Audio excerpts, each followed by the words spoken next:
जय हिंद। इस वीडियो में हम लोग टोटल कंकाल तंत्र के बारे में पढ़ेंगे कि शरीर में कितने कंकाल होते हैं, 206 हड्डियां कहाँ होती हैं और किसके कितने नाम होते हैं, बाह्य कंकाल किसे कहते हैं, आंतरिक कंकाल किसे कहते हैं। इस सब में आपको कंप्लीट जानकारी दे देंगे। आपको शरीर की 206 हड्डियों के नाम वैसे ही याद हो जाएंगे जैसे आपको अपना नाम याद है। आप मुर्दा हैं तो भी समझ जाएंगे, जिंदा है तो कोई बातें नहीं। देखिए कंकाल क्या होता है, हड्डियों के समूह को हम स्केलेटन या कंकाल के नाम से जानते हैं। कंकाल का काम क्या होता है, हमारे शरीर को एक ढांचा देता है। सपोज कीजिए कि अगर हमारे शरीर में कंकाल नहीं रहता तो हम खड़ा नहीं हो पाते। आप हमारे पैर पर अगर खूब जोर से मार दीजिएगा बांस से तो पैर की हड्डी टूटेगी, तो कंकाल टूट गया, अब हम खड़ा नहीं हो पाएंगे। तो खड़ा रखने में, सीधा आपको आकार देने में, एक शेप ढांचा देने में आपका मदद करता है कंकाल। कंकाल हमारे शरीर के नाजुक अंगों को भी सुरक्षा देता है। अगर कोई एक ऐसे नहीं बोलते हैं लोग कि अरे दम है तो आके लड़ो इसे, तो ये हमारा जो हमारा हार्ट है, फेफड़ा है, इस सब की रक्षा कौन कर देता है, रिब्स, पसली कर देती है। नहीं तो पसली हटा के कहिए ना कि दम है तो आओ मारो, अपने मर जाओगे। इतना तेज मार दिए दिल पे तो दिल खत्म हो जाएगा। तो ये हमें रक्षा भी देता है और एक आकार भी प्रदान करता है। कंकाल दो तरह से होता है, एक होता है शरीर के अंदर कंकाल, एक होता है शरीर के बाहर कंकाल। तो जो शरीर के बाहर रहते हैं उसे हम एक्सियल स्केलेटन कहते हैं, बाह्य कंकाल। और जैसे हम लोग के शरीर के अंदर है तो हम कहते हैं आंतरिक कंकाल। जैसे ये भाई साहब को देखिए, इसके नीला नीला इसका मांस दिख रहा है, कलर ऐसे बना दिए हैं, लेकिन इसका कंकाल इसके अंदर है। कुछ ऐसे भी जीव होते हैं जिनका कंकाल बाहर होता है। आप इन जीवों को देखेंगे तो इनके शरीर का कंकाल बाहर है। जितने कीड़े मकोड़े होते हैं ना, इंसेक्ट जिन्हें कहा जाता है, उनका जो कंकाल होता है बाहर होता है। मोलस्का वाले का भी कंकाल बाहर होता है। ये हम मोलस्का पढ़ाएंगे जब फाइलम बताएंगे तब। आप एग्जांपल देखिए, ये स्नेल टाइप का, इसको घोंगा बोलते हैं, देहात में दोहना बोलते हैं। पानी में ये रहता है, इसका कंकाल बाहर होता है। जब देखता है कोई नहीं है ना तो उसमें से निकल के थोड़ा बड़ा कुछ घास फूस खा लेता है, फिर छिप जाता है। लोग इसको ना गठिया की बीमारी में इसकी दवा भी बनाई जाती है। आप इसको देखे होंगे। आप इस तरह से कौड़ी देखे होंगे। कौड़ी क्या होता है भाई, पहले जमाने में शंख के समय छोटे छोटे होते थे, इसे कौड़ी कहा जाता था। ये जीव होते थे, ये जल में पाए जाते थे, नदी समुद्र में पाए जाते थे। ये कौड़ी, ये जब मर जाते थे तो इनके अंदर का मांस सड़ के बाहर चला जाता था और केवल इनका खोखला यानी बाहर वाला कंकाल बच जाता था, जिसे हम रुपया के रूप में इस्तेमाल करते थे। आज भी ये कहावत है, जब आप किसी को एक भी रुपया नहीं देना चाहते हैं तो आप कहते हैं कि तुम्हें हम फूटी कौड़ी भी नहीं देंगे, क्योंकि कौड़ी जब फूट जाती थी तो इसकी वैल्यू खत्म हो जाता था। जैसे एक का सिक्का है, उसको तोड़ दीजिएगा या नोट फाड़ दीजिएगा तो वैल्यू खत्म हो जाती है। वैसे ये कौड़ी, ये क्या है, जीव है, सब समुद्री जीव। इस तरह का आप सीप वगैरह देखे होंगे, बालू वगैरह में नदी के किनारे मिलते हैं सब सीप वगैरह, ये जीव होते हैं सब। शंख क्या होता है, जो शंख हम लोग बजाते हैं, शंख भी एक जीव है, समुद्री जीव है, जल में पाया जाता है। जब वो मर जाता है तो उसका मांस सड़ के चला जाता है, बाहर का कंकाल बच जाता है, तो उसे हम बाह्य कंकाल कहते हैं। जितने कीड़े मकोड़े रहेंगे बाह्य कंकाल। जैसे बिच्छू जो होता है ना, बिच्छू में भी बाह्य कंकाल पाया जाता है। आप अगर बिच्छू को टच करिएगा तो कड़ा लगेगा वहां पर। अब जिंदे में मत टच कर दीजिएगा, नहीं तो आपको कड़ा कर देगा वो। तो ये बाह्य कंकाल होते हैं। इनके शरीर में ये थोड़ी मदद करता है। जितने भी इंसेक्ट है, खटमल को मारिएगा ना, ऐसे खटमल मारिएगा तो देखिएगा ना कड़ा लगता है। मच्छर वगैरह जितने होते हैं, आपको मच्छर काटेगा, ऐसे मच्छर मारिएगा ना तो देखिए कभी कभी मच्छरवा का यहाँ फोटोकॉपी हो जाता है और मच्छरवा भाग जाता है, कहता है मार रहा है, सूत जो तो फिर आके काटेंगे। क्यों? क्योंकि उसके बाहर कंकाल होता है। लेकिन मच्छर इतना छोटा है, औकाते भर ना उसकी भी मजबूती रहेगी। क्या बुलेट प्रूफ थोड़े ना हो जाएगा, छोटा है लेकिन फिर भी उसकी रक्षा करता है। आप देखेंगे मधुमक्खी वगैरह या पीला रंग का जो हाड़ा होते हैं सर, अगर वो घूम के आते हैं, आप किताब से इसे मारिएगा, झाड़ू से मारिएगा तो दब उब जाते हैं सही से, और फिर आप जाएंगे तो उठ के भाग जाते हैं सर, क्योंकि उनका कंकाल बाहर का होता है, वो अंदर रक्षा कर देता है। जैसे आप कॉकरोच को देखिएगा, कॉकरोच को ऐसे मार दीजिएगा, पैर और से कूच काट दीजिएगा तो ऐसे टेढ़ टाड़ के हो जाएगा, अंदर ऐसे देखेगा ससुरा कचर दिया हमको, अब चल जाएंगे तो चल जाएगा, मार के तोड़ दिया हड्डी मेरा, और उधर कोना वोना में जाएगा, एक दो दिन में अपने से ठीक होके मुरुक तुरुक जाता है तो सही हो जाता है।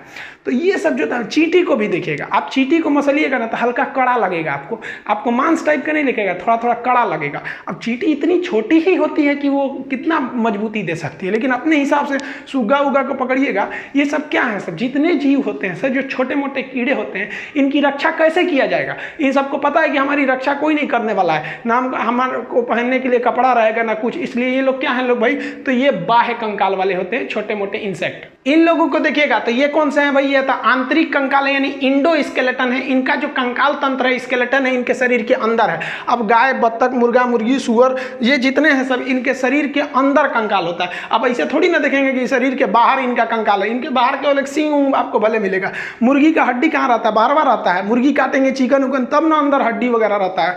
तो ये जितने भी चीज देख रहे हैं, ये हम लोग किस में आ जाएंगे, हम लोग आंतरिक कंकाल में आ जाएंगे। हमारे लिए सबसे पहले रक्षा हमारा चमड़ा करता है, ये धूल कण को रोक देता है, उसके बाद मांस करता है, उसके बाद हड्डी करता है। तो हम लोग को कई तरह से है, तो हम लोग जो होते हैं आंतरिक कंकाल में आते हैं। इस तरह से आप अगल बगल के जीव को देखिए और पता कीजिए कि वो आंतरिक कंकाल है कि बाह्य कंकाल है। अब एक बात बताइए, जो टर्टल होता है, कछुआ, इस कछुआ कौन कंकाल होता है? तो ध्यान से समझिए, इसमें दोनों कंकाल होता है। ये जो इसका जो पीठ है, ये जो पीठ वाला हिस्सा, ये है आपका बाह्य कंकाल, इसके बाहर कंकाल है। लेकिन जो ये थुथुर निकाला है ना, इसका ये जो थुथुर है ये आंतरिक कंकाल है। और जो इसका गोड़ है, गोड़ वगैरह, जो इसका लेंगरी, लेंगरी समझते हैं, पूंछ, तो पूंछ जो है ना इसका लेंगरी, तो पूंछ में भी आंतरिक कंकाल है।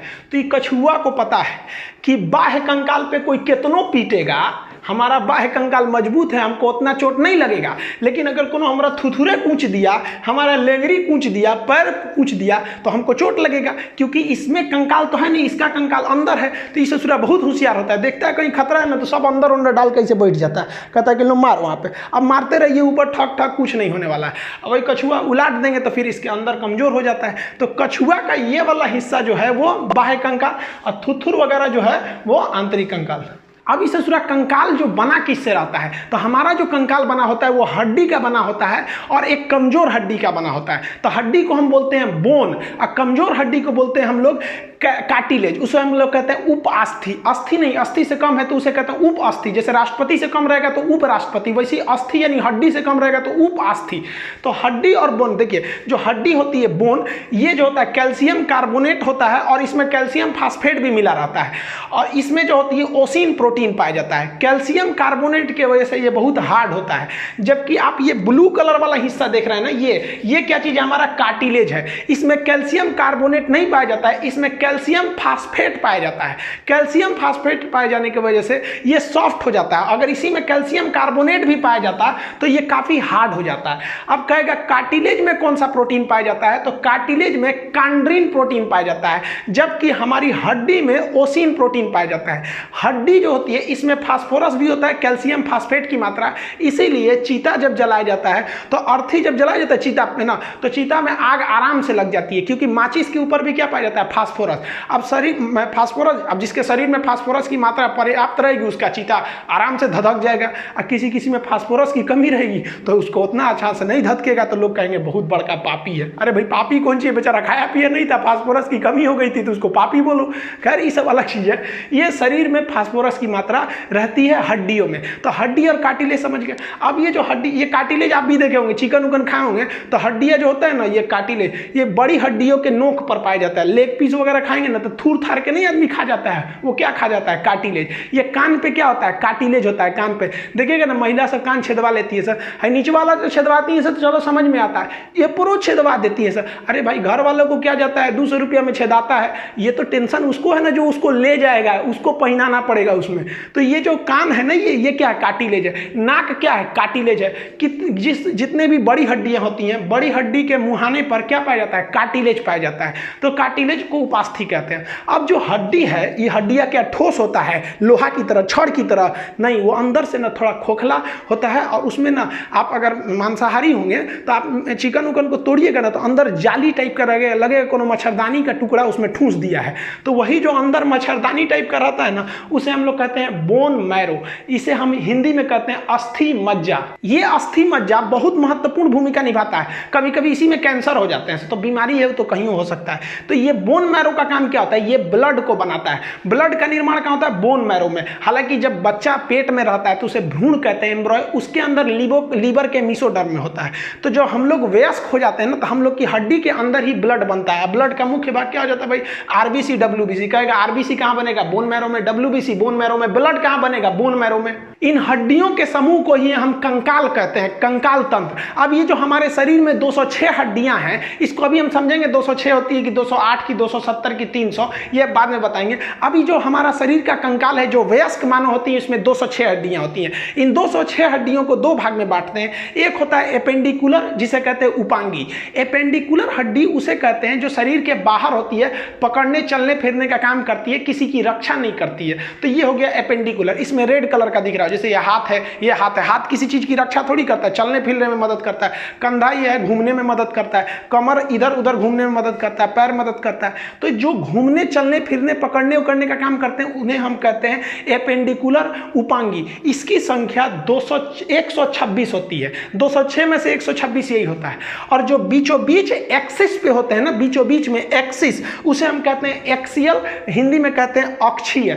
इसका काम होता है कि हमारे शरीर के नाजुक अंगों की हिफाजत करना है। जैसे खोपड़िया, अभी मान लो एक बांस को खोपड़िए पे मार देगा तो अंदर भेजा है तो भेजा फट जाएगा। एमसीबी होता है, हमारे शरीर का एमसीबी ब्रेन है, एमसीबी गिर जाएगा, सारा सप्लाई रुक गया, चुपचाप बेड पे पड़ल रही है इसे। तो जो पूरा एमसीबी बॉक्स है, इसको खोपड़िया है, ये क्या है, अक्षीय है, सुरक्षा देने का काम करता है। चेस्ट है, ये हमारे जो हार्ट है, जो लंग्स वगैरह, उसकी रक्षा देने का काम कौन करता है, ये हमारा रिब्स, पसली करती है। रीढ़ की हड्डी, मेन रीढ़ की हड्डी है। जो ब्रेन है ना एमसीबी, तो एमसीबी में तार का सप्लाई गया रहता है ना, गर्दन से झोझे एकदम नस गया रहता है और रीढ़ की हड्डियां के बीचों बीच में से आया रहता है। तो रीढ़ की हड्डी जो है उसके अंदर से स्पाइनल कॉर्ड रहता है, उसकी रक्षा करता है। तो रीढ़ की हड्डी, बत्ता, सर, ये क्या हो जाएंगे, अक्षीय। अक्षीय यानी एक्सियल की संख्या 80 है और एपेंडिकुलर की संख्या 126 है। अब इस फोटो में देखिए, ये जो है, ये जो स्काई कलर का है ये एपेंडिकुलर है, और जो पर्पल कलर का है बीच में ये क्या है, अक्षीय हड्डी है। अब इसको 2 मिनट में हम लोग याद करते हैं। देखिए कैसे, पहले हम लोग एपेंडिकुलर को फरिया देते हैं। रीजन क्या है, इसकी संख्या 126 है। ई फरिया देंगे तो 80 को निपटाने में क्या लगता है, तो पहले हम इसी से चालू करते हैं, बड़के से।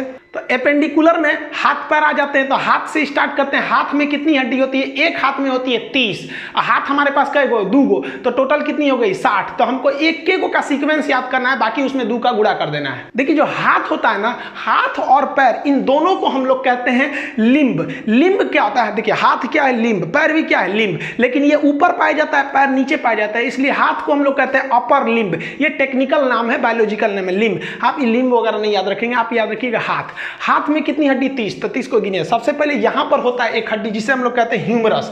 ये वाली हड्डी हो गई ह्यूमरस, एक ही हड्डी होती है ह्यूमरस, ये वाली। जैसे ये कलाई के आगे यहां पर आती है, केहनी से आगे ये 2 भाग में बढ़ जाती है। एक जो अंगूठा की ओर चली जाती है उसे कहते हैं रेडियस, और एक जो कानी उंगली की ओर चली जाती है उसे कहते हैं अल्ना। तो अंगूठा की ओर आ गई तो रेडियस, और इधर चली गई तो अल्ना। तो humerus, radius, ulna, humerus, radius, ulna, 3 हो गया। यहीं तक है, बाकी इसमें बड़ी कॉम्प्लिकेटेड है। सोचिए 27 गो हड्डी इतने दुर्वा में है, ये अपना में है, ये तो बहुत बड़ी बड़ी हड्डियां हैं, ज्यादा जगह ले लेती है। Humerus, radius, ulna. अब आगे आते हैं, यहां आगे आपको 3 चीज मिलेगा। एक मिलेगा कलाई, उसके आगे मिलेगा हथेली, उसके आगे मिलेगा उंगली।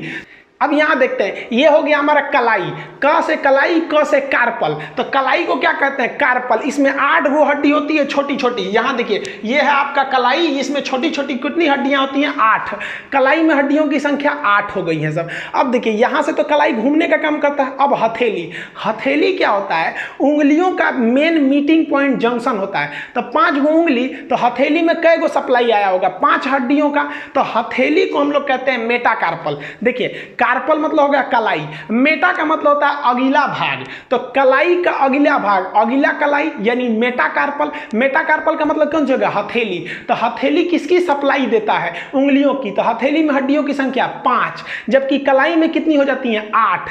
तो कलाई में हड्डियों की संख्या 8, मेटाकार्पल यानी हथेली में 5। अब हो गई उंगली। उंगली को इंग्लिश में कहते हैं फिंगर। फिंगर से याद रखिएगा फ्लेंजिज। फिंगर से क्या याद रखेंगे, फ्लेंजिज। ये मिलता जुलता नाम है। उंगलियों में हड्डियों की संख्या होती है 14 हड्डी होती है।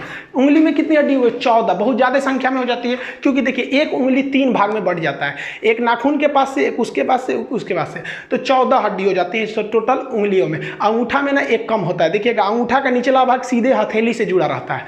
एक उंगली में कितनी हड्डी होती है, 3। अब आप कहेंगे 5 है, 1 2 3 3 5 15 होना चाहिए, तो 14 का है, तो अंगूठा में एगो कम रहता है, क्योंकि देखिए अंगूठा ना कलाई से जाके तुरंत सट गया है, निकलते हो गया, जबकि बाकी सब 3 फोल्ड होते हैं सब। तो यहाँ देखिए, ये वाला जो पोर्शन है ये उंगलियों का है।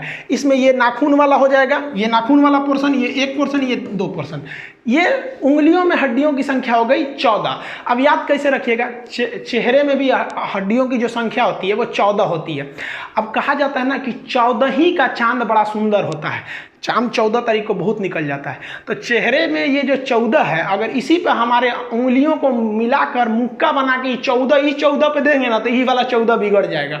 तो याद रखिएगा, चेहरा को बिगाड़ने के लिए, यानी 14 ही के चांद को बिगाड़ने के लिए कितनी उंगली चाहिए भाई? ये 14 मुक्का बना लीजिए, 14 उंगली हो जाएगा। तो उंगलियों में हड्डियों की संख्या 14। तो ध्यान से समझिए, ये कौन सा हो गया? Humerus, radius, ulna.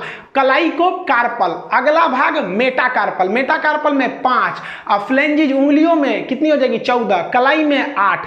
अब यहाँ आप देखिए, ये वाला पोर्शन क्या चीज है? तो ये तो कार्पल है, यानी कलाई है। उसके आगे ये वाला पोर्शन क्या है? मेटाकार्पल है। मेटाकार्पल मतलब क्या हो जाएगा? हथेली। और उसके आगे उंगलियां हैं, उंगलियों में कितनी होती है? 14 हड्डी। एक उंगली में 3, अंगूठा में 1 कम होता है हड्डी। तो टोटल हाथ में कितनी हो गई? इस तरह से आप देखेंगे तो इस हाथ में कितना हो गया? 30। तो इस हाथ में भी कितना हो जाएगा? 30। तो 30 कितना हो गया?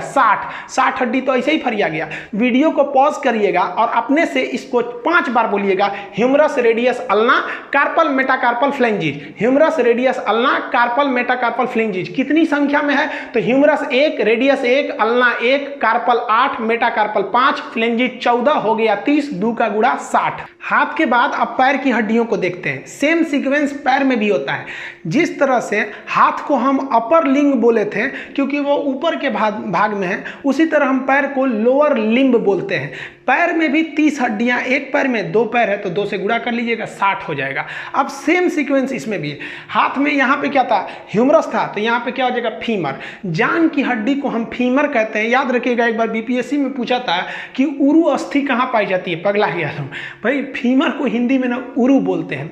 ये हड्डी खोखली होती है, जबकि जो उड़ने वाले पक्षी होते हैं उनकी सभी हड्डियां खोखली होती हैं ताकि वेट को हल्का करने के लिए। ये शरीर की ऐसी हड्डी है जो खोखली होती है। ये सबसे लंबी हड्डी है, ये बच्चा भी जानता है, इसको क्लास 6 में पढ़ा दिया जाता है, सबसे लंबी हड्डी है। तो ये हो गई आपकी फीमर, सबसे लॉन्गेस्ट एंड सबसे लार्जेस्ट हड्डी है। ये खोखली होती है, ये इसे फीमर कहते हैं। लेकिन यहाँ पैर में एक चीज आप ध्यान से समझिएगा, जैसे फीमर से नीचे आएंगे ठेहुना के पास, ठेहुना को क्या बोलते हैं? नी बोलते हैं। और वही जो उसको वहां पर आपको एक हड्डी मिलेगा पटेला नाम का, घुटना के पास आप देखिएगा वो कटोरा ऐसा घूमते रहता है, उसको हम लोग क्या कहते हैं? पटेला। पटेला जो हड्डी होता है, कई लोग बोलते हैं ना कि किसका दिमाग जो होता है, देहात में बोलते हैं लोग कि महिलाओं का दिमाग ठेहुना में होता है। गलत बात है, ऐसा नहीं होता है। वो सब भी होशियार होती हैं, चांद पे पहुंच गई सब। तो ये जो होता है, ये जो पटेला होता है, वो यहाँ पर अगर आप देखेंगे तो केहुनी में कोई भी एक अलग से हड्डी नहीं थी, सीधे ह्यूमरस आया था, रेडियस, अल्ना 2 भाग में बट गया था। लेकिन पैर में फीमर आएगा और 2 भाग में नहीं बटेगा, पहले वहां पर एक घुटना के पास हड्डी आएगी जिसे हम लोग कहते हैं पटेला। ये क्या करता है? पटेला पैर को आगे नहीं आने देता, पीछे ही घुमा सकते हैं। आप पैर को आगे ले आ सकते हैं? नहीं ला सकते हैं। तो ये हो गया आपका पटेला। ये सिस्मॉइड बोन का बना होता है, ये कैटेगरी ऑफ बोन में आप पढ़ेंगे इसको। तो ये पटेला हो गया। अब इसके बाद सारा सीक्वेंस सेम है। तो पटेला के बाद 2 भाग में, एक होता है टिबिया, एक होता है फिबुला। ये वाला जो बड़ा हड्डी देख रहे हैं ये टिबिया है, और उसके सपोर्ट में जो फिबुला देख रहे हैं उसके बगल में है, ये सपोर्टिव हड्डी होती है। टिबिया को सबसे चमकीली हड्डी कहते हैं, फिबुला उसके सपोर्ट में होती है। पैर की हड्डी अगर कोई कह देगा तो मेन हड्डी कौन सी है? टिबिया, ये चमकीली हड्डी होती है। और जांघ की हड्डी फीमर हो गई। ये कई बार पूछा हुआ है, टिबिया को याद रखिएगा। तो सामने वाला कौन सा हो गया भाई साहब? टिबिया। इसके बगल वाला क्या हो गया? फिबुला। अब हाथ में कलाई था तो यहाँ टखना होगा, तो अब नीचे चलते हैं पैर वाले भाग में। तो इसको इस इमेज में समझते हैं। यहाँ पर आपको देखेंगे ये हो गया आपका टार्सल। हाथ की कलाई को हम कार्पल कहते, तो इसको हम क्या कहेंगे? टार्सल कहेंगे। टार्सल वो जो एड़ी वाला भाग हो जाता है, एड़ी के ऊपर वाला टार्सल। अब आप बताइए, टार्सल के आगे पैर का पंजा हो जाएगा, उसमें तो हथेली नहीं रहेगी, तो उसके टार्सल के अगला भाग क्या कहलाएगा? मेटाटार्सल। मेटाटार्सल। तो ये वाला हरा वाला पोर्शन देख रहे हैं, ये कौन सा हो जाएगा? मेटाटार्सल। ये पैर का पंजा होता है, और पंजा के आगे क्या मिलेगा? उंगली। तो उंगली को क्या कहेंगे? फिंगर से फ्लेंजिज। देखिए हाथ में था कार्पल, मेटाकार्पल, फ्लेंजिज। सेम पैर में भी है टार्सल, मेटाटार्सल, फ्लेंजिज। अब चलते हैं इसमें हड्डियों को गिन लेते हैं। तो देखिए, एक हो गया फीमर, और फीमर के आगे एक हो गया पटेला, उसके बाद एक टिबिया, एक फिबुला। याद रखिएगा, जो टार्सल था, टार्सल हाथ की कलाई यानी कार्पल में 8 था, लेकिन पैर के टार्सल में 7 ही रहेगा, क्योंकि एक एक्स्ट्रा हड्डी पटेला के रूप में यहाँ हो गई है। तभी ना भाई मैनेज करेंगे ताकि 30 हड्डी रहे। तो पैर के टार्सल में कितनी हड्डियां हो जाती हैं? 7 हड्डी। यहाँ लिखा हुआ है 7 हड्डी। अब बाकी सब सेम रहेगा। मेटा टार्सल में 5, क्योंकि वो उंगलियों से सप्लाई जुड़ा रहता है। उसके बाद फ्लेंजेज में 14। पैर की उंगलियों को हम क्या कहते हैं? टो बोलते हैं। तो आप पैर की हड्डियां बोलिए। देखिए पहला क्या हो गया? फीमर। फीमर की संख्या 1। फीमर के बाद पटेला, घुटना के पास क्या हो जाता है? पटेला। उसके बाद से बड़ी हड्डी टिबिया, छोटी वाली फिबुला। आगे आएंगे तो टार्सल मिलेगा। टार्सल के आगे मेटाटार्सल, फ्लेंजिज। तो जो सीक्वेंस हाथ में था वही सीक्वेंस पैर में है। संख्या फीमर 1, पटेला 1, टिबिया 1, फिबुला 1। लेकिन टार्सल 7, जबकि हाथ में कार्पल कितना था? 8। ये 8 से 7 क्यों हुआ? क्योंकि एक पटेला खर्चा हो गया वहां पे। मेटाटार्सल 5, अब मेटाकार्पल भी 5 था। फ्लेंजिज पैर में भी 14, हाथ में भी 14। इसको पॉज करेंगे वीडियो को और 5 बार बोलिएगा कहां कौन सी हड्डी होती है। Femur, patella, tibia, fibula, tarsal, metatarsal, phalanges. Femur, patella, tibia, fibula, tarsal, metatarsal, phalanges. संख्या में बोलेंगे femur 1, patella 1, tibia 1, fibula 1, tarsal 7, metatarsal 5, phalanges 14। देखिए अब आप बताइए यहाँ पर जो लिम्ब किसे कहते हैं? तो ऊपर हाथ वाले और पैर वाला। हाथ में कितना? 30 गो इसमें, 30 गो इसमें, 60। अब पैर में एगो में 30, एगो में 30, 60। 120 तो ऐसे ही फरिया गया। और टोटल जो उपांगी था एपेंडिकुलर, उसमें 126 गो था ही, 120 गो फरिया गया। 6 गो ना बचा। तो चलिए 6 गो को भी फरिया देते हैं। पैर का ऊपरा भाग जहाँ कमर है उसको कहते हैं पेल्विक। तो पैर से जुड़ा रहेगा तो पेल्विक। हिंदी में उसे कहते हैं श्रोणी मेखला। देखिए ये जो पैर से जुड़ा ना, श्रोणी मेखला हो गया। ये हड्डी जो होती है मेल में ना थोड़ी सी पतली होती है, जबकि फीमेल में ये जो पेल्विक होता है वो चौड़ा होता है। उनका कमर चौड़ा होता है। ये पेल्विक वाला। पेल्विक को क्या कहते हैं? श्रोणी मेखला कहते हैं।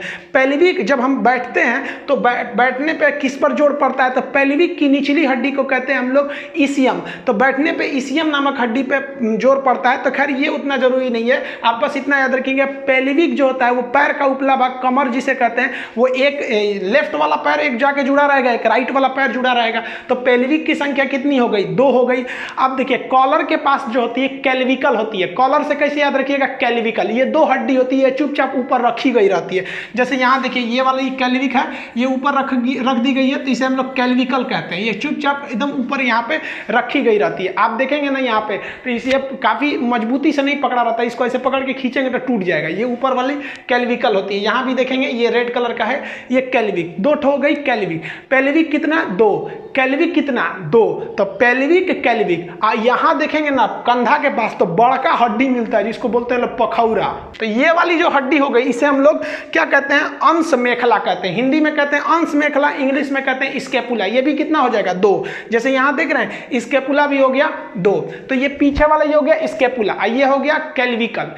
एक नया टर्म आता है जिसे हम लोग कहते हैं शोल्डर ग्रिडल। शोल्डर ग्रिडल क्या होता है? पीछे से स्कैपुला से लेकर आगे तक का कैल्विकल को जोड़ देते हैं तो एक राउंड बन जाता है जिसे हम लोग कहते हैं शोल्डर ग्रिडल। ये शोल्डर ग्रिडल क्या होगा भाई? तो स्कैपुला को भी जोड़ दीजिए और उसी के साथ साथ आप कैल्विकल को भी जोड़ दीजिए तो वो बन जाता है शोल्डर ग्रिडल।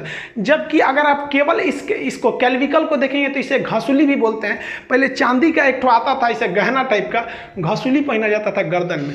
तो देखिए कमर के पास जो हो गया, पैर के पास वो हो गया पेल्विक, कॉलर के पास कैल्विक, ये हो गया स्कैपुला। तो पेल्विक, कैल्विक, स्कैपुला। तो देखिए 2 यहाँ 2 यहाँ 4 और 2 6 ही घट रहा था ना। टोटल एपेंडिकुलर में 126 थे जिसमें 120 बता दिए थे। अब टोटल देखते हैं हम लोग हड्डी। जैसे ध्यान दीजिए एपेंडिकुलर में टोटल कितनी थी? 126 थी। अब इसमें लिम्ब क्या था भाई? तो ये ऊपर वाला पूरा हाथ पैर दोनों मिला देंगे तो लिम्ब हो गया। ये अपर लिम्ब, लोअर लिम्ब। तो हाथ में कितना? 30, 60, एक पैर में 30, 90, दूसरे पैर में 30, कितना हो गया? 120। कैल्विक पेल्विक 2 ठो 122, कैल्विक 2 ठो हो गया 124 और स्कैपुला 2 ठो 126। तो ये हो गया टोटल आपका एपेंडिकुलर। अब हम आपको इमेज दिखा पूछते हैं, आप बताइए कहाँ कौन सी हड्डी है। पहले आप वीडियो को पॉज करके एक बार दिमाग में बैठा लीजिए कहाँ कौन सी हड्डी है, फिर एक एक करके आपको क्वेश्चन देते हैं। बिना नाम नहीं लिखा रहेगा, आपको बताना पड़ेगा। चलिए आप फटाफट बताइए। यहाँ देखिए ये इमेज में कौन सी हड्डी है। अब हम यहाँ नाम लिख देते हैं। ये वाली आपकी है टिबिया के बगल वाली है, ये तो हो जाएगी फिबुला। अब इसमें यहाँ देखिए घुटना के बीच में है, ये हो गई आपकी पी फॉर पटेला। यहाँ बोलिए ये वाली जांग की दिख रही है तो ये हो गया आपका फीमर। इसमें देखिए इसमें उंगली दिख रहा है तो उंगली हो जाएगा फ्लेंजिज। फ्लिंजिज हो गया। उंगली के जस्ट पहले, तो ये पैर है ना, तो पैर में उंगली से जस्ट पहले टार्सल होगा कि मेटाटार्सल? मेटाटार्सल हो गया, तो ये हो गया मेटाटार्सल। मेटाटार्सल की संख्या कितनी होगी? 5 होगी, इसको याद रखिएगा। 5 मेटाटार्सल भी 5, मेटाकार्पल भी 5 होता है। अब ये बताइए ये कौन सा हो गया? ये तो इसके जस्ट पीछे वाला हो गया, तो ये हो गया आपका टार्सल हो गया। टार्सल याद रखिएगा, पटेला हो जाने की वजह से टार्सल की संख्या 8 ना होकर कितनी हो जाती है? 7 हो जाती है, तो ये टार्सल हो गया 7। ये बताइए सामने पैर वाला दिख रहा है चमकीली हड्डी, ये कौन सी हो जाएगी? टिबिया। अब फटाफट बताइए, हम हाथ वाला पूछ रहे हैं, ये बोलिए ये कौन सा हो गया? ये हो गया ह्यूमरस। हमारे लिखने से पहले बता देंगे, यहाँ हम हाथ रखते हैं, ये देखिए ये फंस जाएंगे। रेडियस है कि अल्ना है? तो यहाँ 2 हड्डियां, जो अंगूठा की ओर होती है उसे कहते हैं रेडियस। देखिए ये भाई साहब का अंगूठा यहाँ पर है और हड्डी भी इसी साइड में है, तो अंगूठा वाले साइड में जो हड्डी होती है उसे क्या कहते हैं? रेडियस। अब यहीं देख लेंगे ये कौन सा हो जाएगा? ये वाला हो जाएगा, ये तो हो गया हमारा रेडियस, और ये हो जाएगा अल्ना। देखिए अंगूठा इस साइड है और हड्डी इस साइड ना होकर इस साइड है, ये हमारा अल्ना हो गया। अब इसको बताइए, ये तो कंधा वाला है, ये पखौरा, इसे क्या कहते हैं? स्केपुला हो गया ये वाला हड्डी। इसको बताइए ये कहाँ पाया जाएगा? ये कमर पे पाया जाएगा, पैर के पास ऊपर, तो ये हो गया आपका पेल्विक। यहाँ देखिए ये सामने है, ये कॉलर के पास, ये हो गया हमारा कैल्विकल हो गया, जो यहाँ पर कॉलर के पास हो गया कैल्विकल बोन। अब थोड़ा सा हम लोग पंजा के पास चलते हैं, यहाँ जरा ध्यान से देखिए, ये कलाई के पास है, तो इसे क्या कहेंगे? कार्पल कहेंगे। कार्पल जो होता है ये क्या होता है? 8 होते हैं, क्योंकि यहाँ केहुनी के पास किसी भी तरह का पटेला नहीं होता है, जबकि पैर में जो टार्सल होता है वो पटेला की वजह से एक कम होकर वहां 7 रह जाते हैं। अब ये बताइए ये तो हमारा कौन सा हो गया?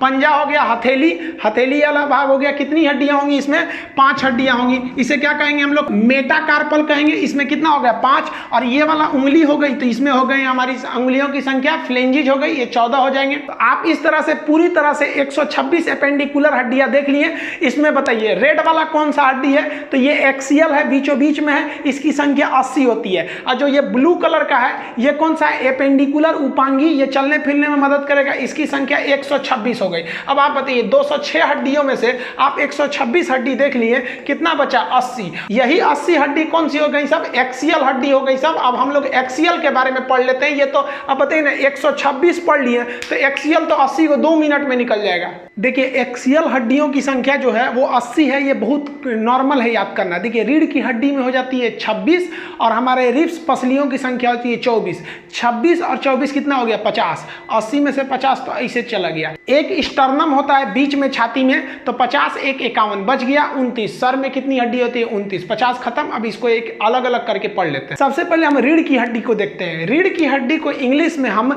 बैकबोन या वर्टिब्रल कॉलम कहते हैं। इसमें फंसिएगा कहां पर? जब आपको दे देता है मेरुदंड, तो देखिए ये लाठी की तरह होता है, इसलिए इसे कहते हैं मेरुदंड। और इसके बीच में ना अंदर गया रहता है स्पाइनल कॉर्ड, बहुत सारी नसें गई रहती हैं, उन नसों को कहते हैं मेरु रज्जु। रज्जु मतलब होता है पतला रस्सी, तो मेरु रज्जु नस का नाम है। उस नस को सेफ्टी देने वाले इस दंड का नाम है मेरुदंड। इसे रीढ़ की हड्डी कहते हैं। जब बच्चा जन्म लेता है तो उसमें 33 होती है, लेकिन वो तेल और मालिश करिएगा ना तो कुछ कुछ हड्डियां उसकी सट जाती हैं, जिस वजह से कम हो जाता है। हम लोग एडल्ट में ये हड्डियां 26 होती हैं, तो एडल्ट में रीढ़ की हड्डी की संख्या हो जाएगी 26। अब देखिए इसको कई पार्ट में बांटते हैं, तो आपको काम का नहीं है। जो गर्दन होता है उसे सर्वाइकल कहते हैं। देखिए गर्दन वगैरह में अगर किसी को मुड़ुक उड़ुक जाएगा तो उसे हम सर्वाइकल पेन कहते हैं। सर्वाइकल को शॉर्टकट में सी बोलते हैं, इसे C1 C2 C3 कहते हैं। सर्वाइकल की संख्या 7 होती है, लेकिन गर्दन की जो सबसे ऊपरी हड्डी जो सर से आके जुड़ी रहती है उसे हम लोग कहते हैं एटलस बोन। तो आप एटलस वाला बस याद रखिएगा, बाकी ये आपके किसी काम का नहीं है। सर्वाइकल के नीचे छाती आ जाता है, तो जो छाती के पीछे रहता है उसे हम लोग थोरेसिक कहते हैं। छाती को हम लोग क्या कहते हैं? थोरेसिक। उसके नीचे आएंगे तो लंबर आ जाएगा, फिर ऐसे करके आएंगे सब, तो ये आपके जरूरी का नहीं है। बस इतना याद रखिएगा, गर्दन की हड्डियों को हम सर्वाइकल कहते हैं। इसमें सबसे ऊपरी हड्डी जो होती है वो एटलस होती है। 80 एक्सियल में से आप 26 देख लीजिए। आप देखिए छाती में हड्डी की संख्या, रिब्स, रिब्स मतलब होता है पसली। पसली की संख्या कितनी होती है? 24। 12 उस साइड पसली, 12 इस साइड पसली। टोटल पसलियों की संख्या जो हो जाती है वो हो जाती है आपकी 24 रिब्स हो जाते हैं। लेकिन इस 24 रिब्स में जो एक साइड लास्ट के 2 रिब्स है, यानी इधर से 11वां 12वां और इधर से 11वां 12वां, वो आगे आकर नहीं जुड़ा रहता है। देखिए रिब्स जो होता है वो निकलता है रीढ़ की हड्डी से और आगे आके एक पतली हड्डी से जुड़ जाता है, जिसे हम लोग कहते हैं स्टर्नम। तो स्टर्नम की संख्या 1, इसी पे भगवान ने जो क्या किया, ले आके पीछे से रीढ़ की रिब्स को वेल्डिंग कर दिया। नहीं तो पता चला रीढ़ की हड्डी से निकलेगा आपका रिब्स और ऐसे आगे छोड़ देंगे तो पता चला लड़ाई में कौन ऐसे फाड़ देगा, ऐसे चल जाएंगे, चाहे सोएंगे तो ऐसे दबा जाएगा ऊपर। तो भगवान बहुत होशियार था, ले आके और यहाँ पे रख के बीच में लोहा रख के वेल्डिंग मार दिया। तो जिस पे वेल्डिंग मारा है ना उसी को कहते हैं स्टर्नम। तो देखिए वेल्डिंग मारते समय लास्ट में 2 ठो पे वेल्डिंग नहीं है, वो ऐसे ही लहरा रहा है, तो उसे क्या कहते हैं, फ्लोटिंग रिब्स। इस पर बड़ी भयानक चोट लगता है, इसलिए किसी को यहाँ मार देंगे ना तो बैठ जाएगा, तो बोलते हैं पंजरी तोड़ दे लो हमरा।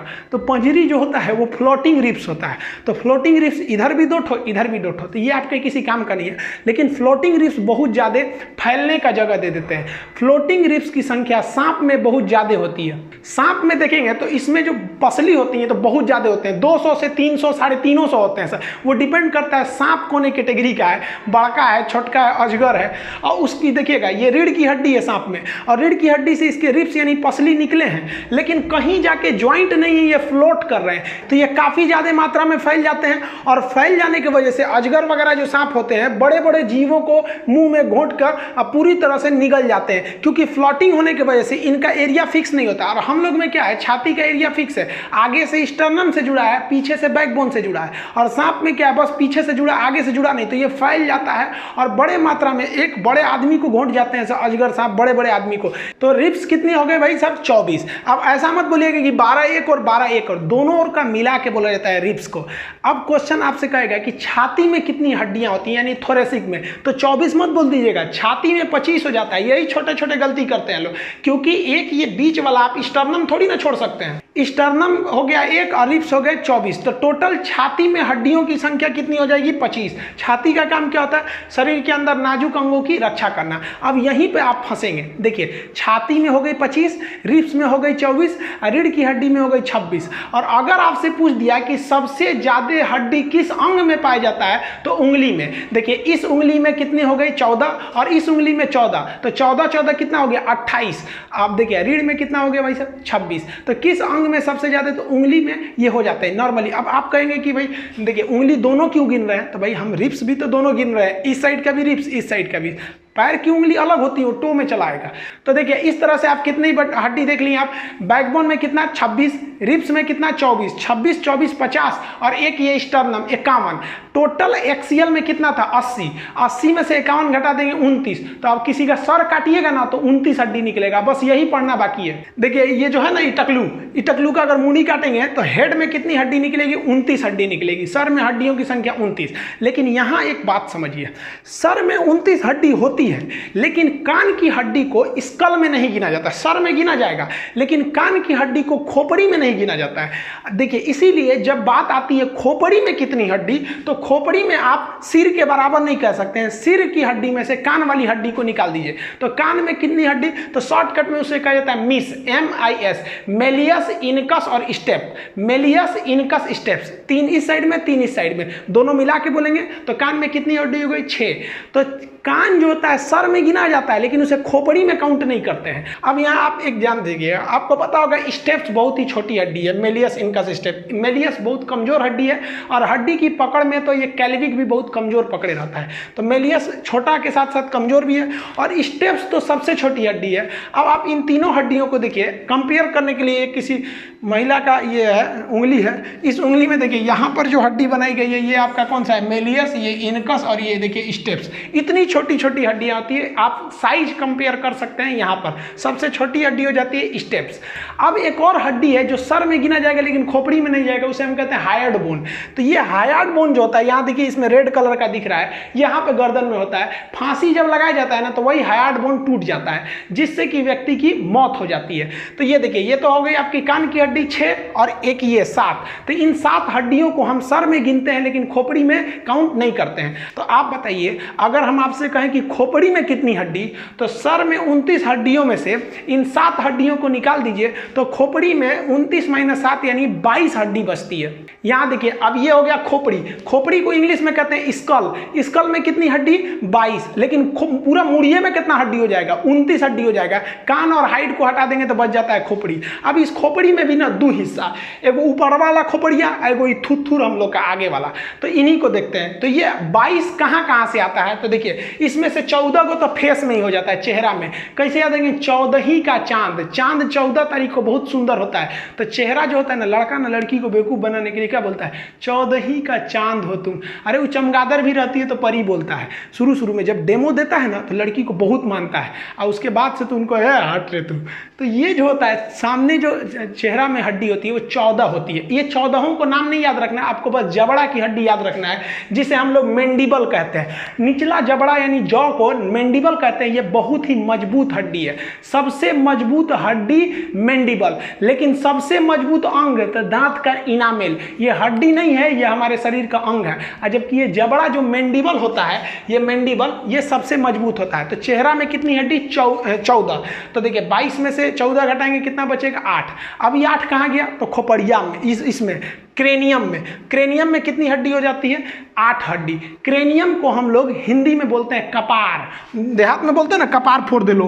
क्रेनियम में कितनी हड्डी हो गई? 8। यानी कपार में ये जिसमें बाल फला है हम लोग का, इसे क्या कहते हैं? क्रेनियम कहते हैं। तो इसमें हो गई 8 और चेहरा में हो गया 14। तो 14 8 कितना हो गया? 22। तो खोपड़ी में टोटल हड्डी कितनी हो गई? 22। इस तरह से आप कंप्लीट हड्डी देख लिए। अब ये जो खोपड़ी है, इसके इधर ना एगो खोखला जगह होता है, खाली जगह, उसे हम लोग कहते हैं फोरामेन मैग्नम। क्योंकि जितना नीचे से तार और की सप्लाई आया है, ये जो हमारा खोपड़ी है, जो सर एमसीबी, इसमें सप्लाई कहाँ से जाएगा? तो नीचे से नहीं जाएगा, तो नीचे छेद होना चाहिए कि नहीं? तो इस छेद को हम बोलते हैं फोरामेन मैग्नम कहते हैं। अब आप बताइए कि जो एक्सियल हड्डी थी उसकी कितनी संख्या थी? 80। 80 तो चुटकी में निकाल देंगे। 26 आपका बैकबोन, 24 रिब्स, 26 24 50, और 1 स्टर्नम 51, बचा 29। तो सर में हड्डियों की संख्या 29। सर में से 6 हड्डी कान की और 1 हड्डी हाइट, इसको हटा देंगे तो सर में से 7 हड्डी को निकाल देते हैं, बचता है हमारी खोपड़ी यानी स्कल। तो स्कल में कितनी हड्डी हो गई? 22। 22 में से 14 तो चेहरे में हो गया और 8 गो कपार में हो गया, यानी कपाल। उसी को कपाल बोलिए, चाहे हम लोग देहात में, बिहार में लोग उसको कपार बोलते हैं। टोटल जोड़िए, humerus, radius, ulna, carpal, metacarpal, phalanges. पैर में जोड़िए आपका femur, patella, tibia, fibula, tarsal, metatarsal, phalanges. कमर में पेल्विक, कैल्विक, स्कैपुला हो गया। 126 आपका ये एपेंडिकुलर। अब एक्सियल जोड़ लीजिए आपका backbone, ribs, sternum, hide bone, year का, फेस और क्रेनियम। टोटल खत्म हो गए।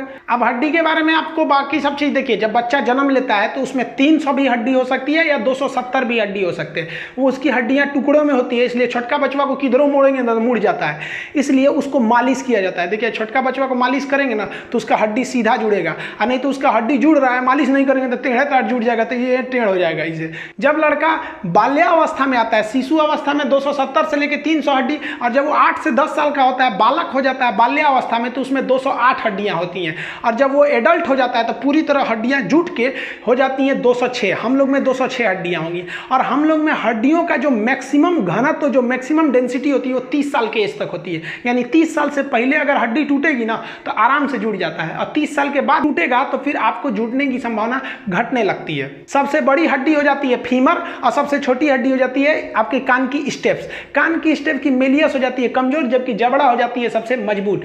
टिबिया हो जाती है आपकी चमकीली हड्डी, और टिबिया के ऊपर जो फीमर होता है वो हो जाती है आपकी खोखली हड्डी। इस तरह से आप हड्डी समझ गए। और हड्डी के अलावा हड्डियों की ज्वाइंट होती हैं, साइनोवियल ज्वाइंट होते हैं। जिस तरह से आप देखेंगे केहूनी एक ही ओर घूमता है, गर्दन पूरा नहीं घूमता है, लेकिन एक और इतना घूम जाता है, एक और इतना घूम जाता है, हाथ ऐसे पूरे घूम जाते हैं। कुछ हड्डी जैसे खोपड़ी की हड्डी घूमबे नहीं करती है। तो ज्वाइंट्स भी कई टाइप के होते हैं। ये तो एकदम छोटा सा टॉपिक है, इसको नेक्स्ट किसी वीडियो में ज्वाइंट समझा देंगे।